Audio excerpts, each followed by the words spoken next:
KG పొండిమిరకాయలు తీసుకుని కడిగి cloth మీద వేసుకుని చక్కగా ఆరబెట్టుకోవాలి ఒక అరగంట సేపు. అరగంట తర్వాత ఆరిపోని తొడియాలు కూడా తీసుకుని ఇలా ఒక కళాయిలో వేసుకుని కొంచెం నూనె కూడా వేసుకుని వేయించుకుందాం. ఇప్పుడు పొయ్యి మీద పెట్టి వేయించుకుందాం.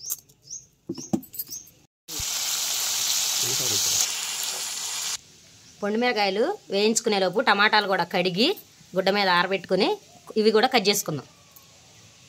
ఇలా ముచ్చికి కట్ చేసుకుని సన్నగా కోసుకుందాం ముక్కలు.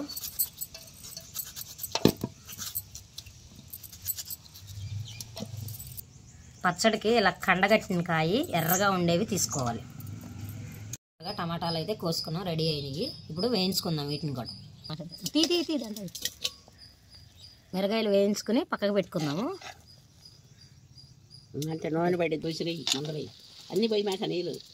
టమాటా ముక్కలు కూడా కొంచెం వేయించుకుందాం.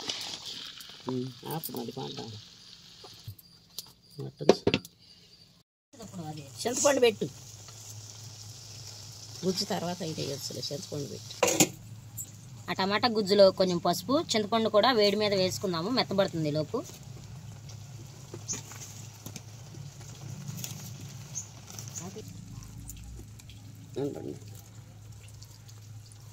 ఇప్పుడు చూసుకో, చూపించి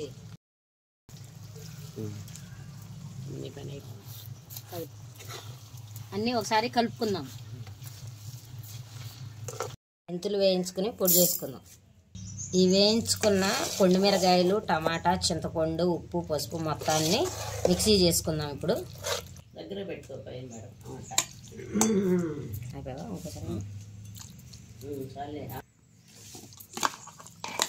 పచ్చడి అయితే రెడీ అయింది. చిన్నపాయలు ఆఖరి దాంట్లో వేసి పట్టు కలిసి దాంతో కలుపుకోవచ్చు.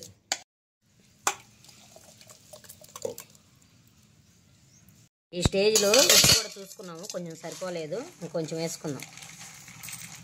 ఎల్లుల్లిపాయలు కూడా వేసుకుని దంచుకుందాం. ఒకసారి అంతా కలిపేసుకుని ఎప్పుడప్పుడు తాలింపు వేసుకుంటే పచ్చడి పొండిమిరకాయలు టమాటా పచ్చడి రెడీ. టమాటా పొండిమిరకాయల పచ్చడి తాలింపు వేస్తున్నాం. ఇప్పుడు తాలింపుకు కావాల్సిన పదార్థాలు కరివేపాకు, ఎండుమిర్చి, వెల్లుల్లి, పచ్చిశనగపప్పు, ఆవాలు, జీలకర్ర. స్టవ్ వెలిగించుకుని ప్యాన్ పెట్టి పచ్చడికి తగినంత ఆయిల్ వేసుకుందాము.